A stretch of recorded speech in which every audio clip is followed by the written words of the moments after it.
In their veins, Mackey and Judd on SKOR North and SKORNorth.com. Reckless speculation. Hey, and welcome into Bonus Scoop Tuesday. Zolgad, Declan Goff, executive producing, and Darren Doogie Wolfson, the star of the show, as always, bringing us the latest scoops from Minnesota sports. Yes, shake your head. It's absolutely true. Doogie, let's start Vikings. We are recording this at about 12:40 on Tuesday. Cut downs are due by 3 o'clock Central on Tuesday. So we do not have the entire list yet. But I want to start with Kellen Mond, and I want to start with the direction that this team might be going at quarterback. I have thought from what I saw of Mond that this is probably, or not probably, this is the right move. How disappointed do you think, though, that the coaching staff became in trying to give Mond really a full shot and realizing that there was not enough there to justify being on the 53? Judd, I don't think they're that disappointed. It isn't their draft pick. It became very, very obvious to all of us who attended a number of training camp practices that Kellen Mond had no business being on this 53-man roster, certainly had no business being the number 2 quarterback. Here's all you need to know, Judd. In the dialogue with his camp, it's not like they've said, hey, we want him back on the practice squad. We are hoping, we are praying that he clears waivers. If he does, it's an easy contract offer from us to you. Please come back. That dialogue has not taken place. Now, if he ultimately does clear waivers, is it possible that the Vikings look to bring him back to the practice squad? Sure, I'm not saying it's a 0% chance, but I'm just telling you, in dialogue with his camp, they have not said, hey, we want Kellen back on the practice squad. We are praying that he clears waivers. I think it's also important to point out this. As the cuts start to trickle in, and then we'll be fully out probably by about 4 o'clock our time on Tuesday. We make a lot of judgments and assumptions about the roster. I think it's very important, though, to point out that, Dukes, as you know very well, this is a fluid process. And by that, I mean this team will now examine who else has been cut, look to make moves. And so while this is a lot of what will be, initially at least, the 2022 roster, keep in mind that there are more changes to come. And so just because the Vikings keep a certain amount of players at one position group today does not mean that will be the same by the time they play the Packers on September 11th. Absolutely. I mean, it's incredibly fluid, especially right now. But certainly as we enter September, October, November, December, we will see a number of roster moves. I'll give you one example, Judd. I am waiting to hear on Chris Boyd. I've seen a lot of people on social media as we sit here at 12:40 Central Time say, well, the Vikings are keeping 6 cornerbacks. It's a done deal. I had the mini scoop on Nate Hairston. The news is out there about Nickerson. Okay, Boyd is a lock to make the roster. I'm not there yet. I'm not convinced of that with a couple hours to go. And even if he does make the roster at 3:01 Central Time, I'm not positive Chris Boyd is here on September 11th. So that is just one of many examples I can cite. So yes, lots of fluidity, no doubt about that. I'm not sure there's going to be any huge surprises today.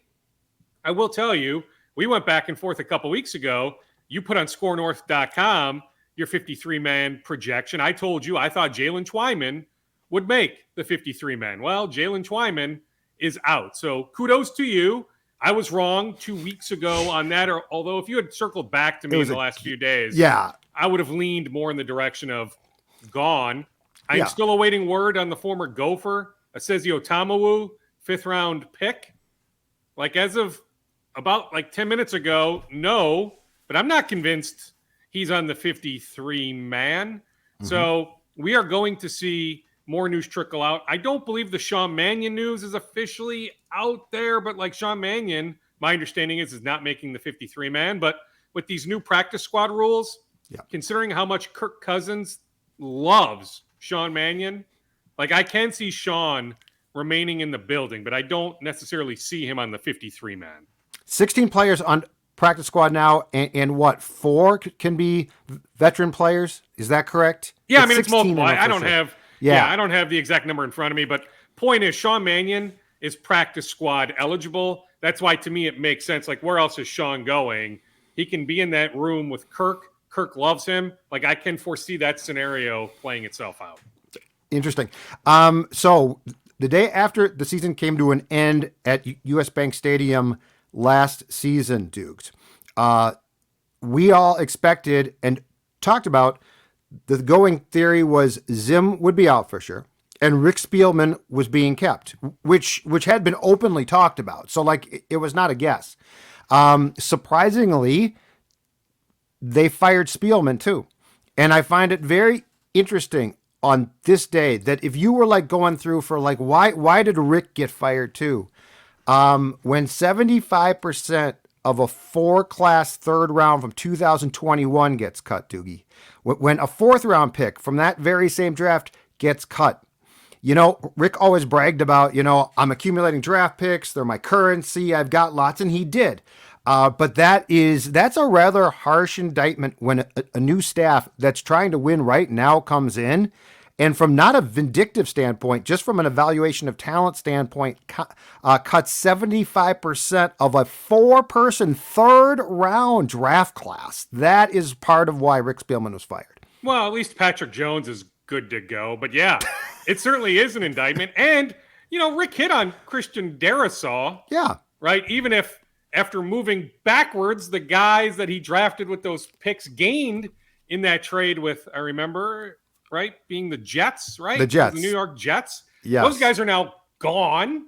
Right? But he did hit on Darrisaw. He hit on Cam Bynum, I think. I think Cam Bynum is going to start on September 11th. Cam Bynum filled in admirably, at least at times last year. He looks like he's a keeper for the next few years.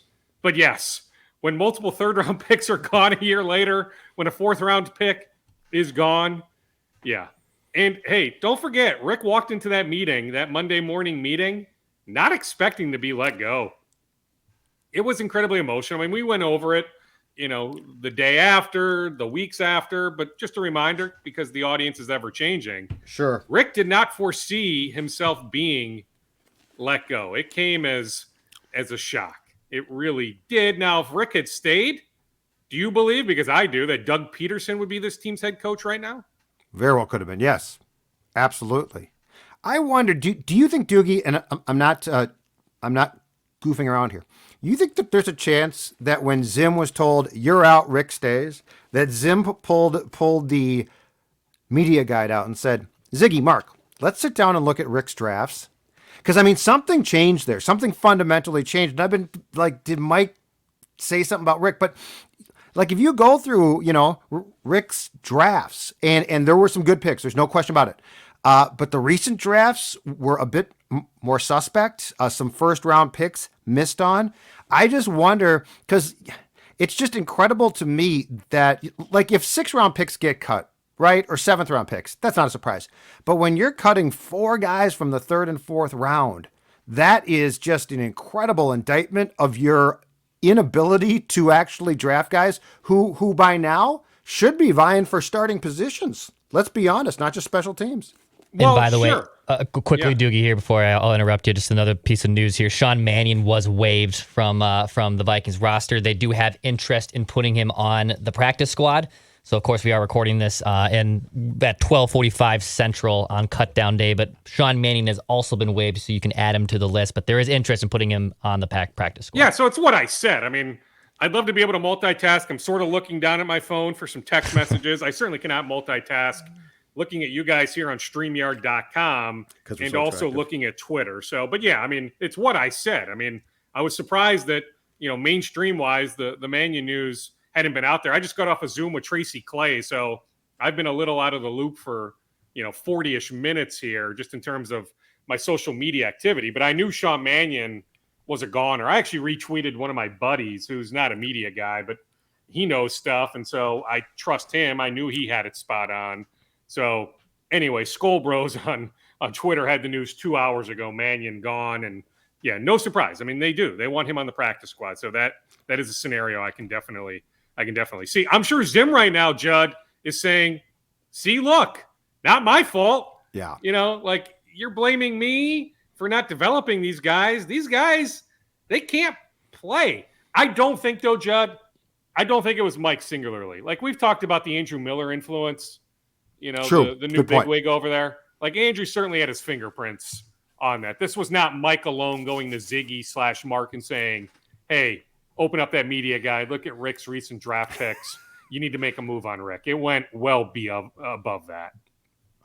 Let's transition to Twin Scoops. They lose 6 consecutive games. The wheels are clearly falling off at that point in time. Then they come back and sweep the Giants at home this past weekend and then extend the win streak to 4 with a victory over Boston on Monday. Let's start here because you've been talking about this possibility for a few months now. Derek Falvey meeting with the beat writers last night saying that Kenta Maeda is going to be shut down for the rest of the season, and that if the Twins make the playoffs, which is still a big if, there might be some consideration to bring him out of the bullpen at that time, but it's not a given. Is your sense that the Twins and Maeda camp are both on the same page with this decision? Well, yes. Well, I mean, this decision was, largely driven by Dr. Meister, Keith Meister down in Texas, who did the surgery on Kenta. And you start looking at the calendar in terms of rehab outings, there's not many days left here. Now, is it possible if the Twins are still alive on October 25th? Don't laugh. But if they're somehow alive on October 25th, I'd chuckle. Then maybe Kenta, after facing some batters down in Fort Myers and instructional, there's always hitters down there. He can face hitters down in Fort Myers. I guess, is it possible? I suppose. But yeah, like 3 months ago, I was saying, I don't foresee Kenta pitching this year. Now, I am guilty of when Derek Falvey on the record tells me 2 weeks ago that Kenta's trending in the right direction. I put that out there. So if you want to beat up the messenger, fine, go ahead. Smack me around. But my sense all along, now remember, he had a split with his representation. So I don't know if he's hired a new agent or not. I suppose I could check on that. Sure. But like the former camp, they never foresaw Kenta pitching this year. But regardless of that, this is Dr. Meister saying it's just, you look at the calendar now. He had the surgery 1 year ago Thursday, right? September 1st of 2021. So typically it's not even 12 months to really get back on the game mound. But like just looking at the calendar, it never to me made logical sense for him to come back late, very late this year. So when Derek volunteered that information at 6:00 in the press box on Monday night, it came as a zero surprise factor in my world. What's your expectation when it comes to, I think you talked about 3 more guys potentially coming back here or at least starting rehab. Larnach, Ober, Winder. Well, Larnach had some scar tissue with the core, muscle surgery he underwent. The initial timeline was like 6-ish weeks. Well, we're well beyond the 6 weeks, but he is expected to be in the Fort Myers lineup later this week. So it is trending in the right direction. He's been able to do plenty in the cage, plenty in BP. The next step is, okay, it's actual game time. So Trevor Larnach is trending to being back with the Twins in September. Bailey Ober will throw another bullpen later this week. He's not coming back as a starter, but could he be a long reliever? I mean, technically right now with Devin Smeltzer sent down, the Twins don't have a long reliever. Is it possible Bailey Ober could be that guy at some point in September? 100%. Josh Winder will throw tonight for the St. Paul Saints. Randy Dobnak threw on Sunday. The rosters do expand by 2 players on Thursday. They go from 26 to 28. Another guy in that mix is Billy Hamilton, the longtime major leaguer. So the Twins signed him to a minor league deal on Thursday. He reported to Fort Myers. He now has joined the St. Paul Saints. My understanding is, so he initially had an opt-out date for yesterday, August 29th. There's now a handshake agreement in place where this thing will spread into the next 24 to 48 hours. There is a lot of hope that Hamilton will be one of the roster adds when the rosters expand to 28. Now, the Twins are off right on Thursday, so I guess we wouldn't know maybe technically until late Thursday or Friday. But there is hope that Hamilton will be a roster addition because his hope was, okay, I have clarity by August 29th whether you're going to add me or not. If you're not going to add me, I'm going to opt out so I can go join another organization, be playoff eligible, right? So if you're in the organization, that team makes the playoffs. If you have a chance to be on the playoff roster, great. And that's what Billy was hoping for, that if the Twins weren't going to add him, he could go sign elsewhere. But there is hope with this handshake agreement. This opt-out date, was pushed back essentially, where there now is hope that Billy Hamilton will be added later this week. But I'll continue to track that. But certainly Winder pitching tonight for the Saints, that's a huge step. Dobnak, I don't know, right? Like, he got beat up a little bit on Sunday in Des Moines. It's a great story that he's come back. I mean, he's dealt with this finger issue for, gosh darn, well over 12 months. But, like, is he a guy that fits in on your 28-man? Maybe not. But maybe, but he's going to keep pitching here for the Saints for a little bit. The Twins don't need to make an immediate decision on him. But, good guy, easy guy to root for. So I'm rooting for Randy. But I'm just saying, if you're looking to put together the best possible pitching staff, I'm not sure Randy's a part of that right now. What's your read on Falvey also saying that Byron Buxton will not make the trip to play the White Sox and Yankees, that if the hip comes around, he might travel then to join the team, but he did admit that they were hopeful the timetable for Buxton would be quicker than this. Is this a problem? Because with Buxton, when it's not the word setback, Dukes, but it's definitely not going as quick as they had hoped it would. There's always a concern, especially when it's related to Byron Buxton's name. Always a concern. Now, Buck went on the record with what I told you guys last Thursday, that he fought the previous Monday to not even go on the injured list, that his goal was to not go on the IL this year, that he initially thought the hip issue would keep him out just a few days. Didn't need to go on the 10-day injured list. Right. Well, he lost that battle. Then he admitted, while admitting, hey, I did fight to stay off the injured list, I realized I did need more than a few days. So I think it fits what Buck said a couple days ago. There is a chance he joins them next week in New York for those games against the Yankees. I wouldn't necessarily rule that out. Point is, he is not out for the year.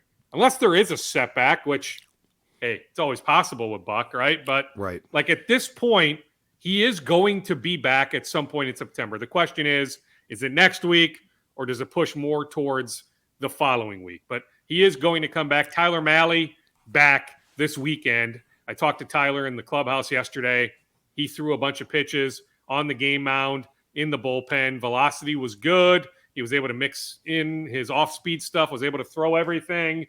Mm-hmm. He thinks he'll be fine. Look for Tyler Mahle to make a start this weekend in Chicago against the White Sox. So is that, at the end of the day, ultimately a tired shoulder? Or what are we dealing with there, do we think, with Tyler Mahle? Yeah, there's nothing structurally wrong. So, yes, it's that. Here's the thing, because I said to him, like, are you sure, like, this thing isn't going to rear its ugly head again? You had the issue July 5th or 6th, early July in Cincinnati. You have it here, and he just said he's confident that he'll be able to make it through the season. He's not one to elaborate, really good pitcher. I could tell from the best of interviews. No, I could tell. It is what it is. He didn't want to be talking to you guys, is what I could tell. No, he didn't. And, so I appreciate that he did. He didn't have to. He could have ducked us. Right. So I'm glad he did yesterday. But, yeah, he didn't volunteer a whole lot. But he did say, for what it's worth, take it for however you want to take it, that he does feel like he'll be able to make it through the rest of the year. Last thing from Scoops, the Wolves. Again, credit to you, because we've been talking about this going way back when, to when the transfer, or I should say the potential transfer of the Wolves to the Laurie and A-Rod group was first broached. The New York Post had a very interesting, I thought for the Post, really in-depth piece on not so much a concern about Laurie buying the Wolves, but A-Rod for sure, and the fact that his split from J-Lo has cost him some credibility and definitely equity. And it also said that Glenn Taylor wouldn't be super upset if this fell through, because he could take the team back to market, and it's now worth about $2 billion. So from your reporting, going back months, Doogie, what can you tell us about where things stand with the presumed sale of the Timberwolves to Alex Rodriguez and Mark Laurie? Well, I heard today maybe this fits better on Thursday, Reckless Speculation Thursday. Go right ahead with it right now. But that Glenn may, how about I stress may, so the aggregators don't completely run with this, but that Glenn may be able to repurchase their percentage of the team, they being Mark and Alex, Mark Lowry, Alex Rodriguez, at some sort of discount, a healthy discount. What? So I don't necessarily think Glenn, now whether that's true or not, like I'm still not even convinced, especially after these moves that Tim Connolly made, Yep. that Glenn is like, yeah, like here's the team December of 2023. Now, don't forget, Glenn is still going to be involved. Yeah. Make no mistake about that. Glenn is still going to have, a healthy percentage, not majority percentage, but I'm not talking 2%. Like Glenn's going to have a double-digit percentage of the Wolves still December of 2023. The way this thing is trending, Judd, Mark Lowry, unless I'm sorely mistaken on this, led in a wrong direction, Mark has money. Alex, no. Like, I'll read you what somebody texted me today. Let me just read this. I queued it up for you. A-Rod doesn't have the money. Not a surprise. Does Lowry have the resources to assume the percentage A-Rod can't afford? How are they running around giving out money they don't have? Right? Like, you think about the Tim Connolly money, even Marquise Watts, under the radar addition to the front office. But trust me, Mr. Watts is making pretty good money. Right? So how exactly are Tim and Alex doing this if Alex doesn't have the money? But like Alex not having the money is not a surprise. Now, I will give the New York Post credit for its reporting. Yes. I guess I need to verify this, but they're saying that initial 20%, it was Mark at 13, Alex at 7. It wasn't a 10-10 even split. This next 20%, because the idea is 20%, 20%, then 20% to get to 60% ownership. The question is, can Alex even get to 7% this next time? Right? So I'm just telling you, the way this thing is trending, Mark Lowry will be the majority owner. Right. A-Rod can just be a limited partner, but this isn't going to be Mark Lowry and Alex Rodriguez. Now, there's time for this to change. Alex is a smooth talker. He has a lot of connections. So maybe he can raise some funds. But as it's sitting right now, like, I'm not shocked. Again, credit to the New York Post for some specific reporting. But the overall idea that A-Rod doesn't have the money, like, I'm sorry, I'm not. We've talked about some of the issues going back many months. I'm not surprised. Okay, so to further the Reckless Speculation Thursday on a Tuesday, answer me this. Do you think from your sourcing there is a better chance that Lowry breaks off from Alex and gets different investors to purchase this team, or that, as you said, at least a possibility exists, recklessly speculating, that Glenn just buys back at a discount what he had sold to them, which is 20% at this time, right? I think it's more Mark. I think Mark is full steam ahead. And if Alex isn't a majority co-owner, that, he's involved in some sort of limited capacity, that Mark and Alex are tied at the hip, that, unless something changes on that front, Mark and Alex are, the best of friends. Mark's not going to that ain't gonna last, dude. Break that relationship. If Mark has to be the majority owner, fine. Like, my understanding is Mark's in a pretty darn good spot financially. So good. I'll continue to track the situation. The New York Post story certainly, heightened it to some extent. Like, it wasn't necessarily, front of my radar. In some ways now, again, it is. But yeah, I want to track that Glenn angle too. That, don't forget, Glenn didn't just stumble into $1 billion, right? Like Glenn knows what the heck he's doing. Not always necessarily running the Wolves, but as a savvy businessman, he does know what he's doing. You don't make that much money otherwise. So it wouldn't shock me if there is some sort of clause where if things fall through, Glenn can buy back the percent that they've invested in at some sort of discount. Interesting. One more thing off that too. And I suggested this to Phil on our show today as well. What is your observation about the fact that if this does get slow cooked because A-Rod, drops out or can't afford it, and Mark is still involved, that this also gives Mark a chance to really get a good feel for probably the most important key component to the entire sale, which is, can I get a building? Because the Wolves, if he doesn't want to fight the fight to potentially move, and he's told, and this is again me recklessly speculating, you know what, Mark? We just built a soccer stadium. We built Target Field, CHS Field, the X. We built the Vikings a stadium. We are done building. We renovated your building. That's it. I got to think that's going to change his attitude at least a little bit, because I got to think the most important single thing financially for anyone who owns this team going forward is going to be where you play as far as venue goes. Well, yeah, we know. Mark wants a new building. Alex wants a new building. Alex can still be part of that process, even if he isn't majority owner. Judd, let's not forget how good this team is going to be. Right. This next season. Right. So imagine them making a run deep into May, winning 50-something games, the excitement that is going to be surrounding the Wolves. I'm not convinced at that point that the city, the state is going to say, screw you. Right? I mean, you mentioned all the public money that has been spent, building all these stadiums. So what's one more stadium somewhere with Mark and Alex likely contributing in some form or fashion, maybe more so Mark, right? Maybe even Glenn to some extent. Like, I don't see the city or state fully funding a new arena, but I just think with the excitement that is fast approaching, I don't think anybody's going to come out and say, yeah, Seattle, Vegas, if, we don't have news by then of expansion franchises landing in those cities, right. Louisville, wherever else, Nashville. Hey, we want to come to you. I don't think we're going to get to that point. Now, you still look at that Target Center lease. It's not super ironclad.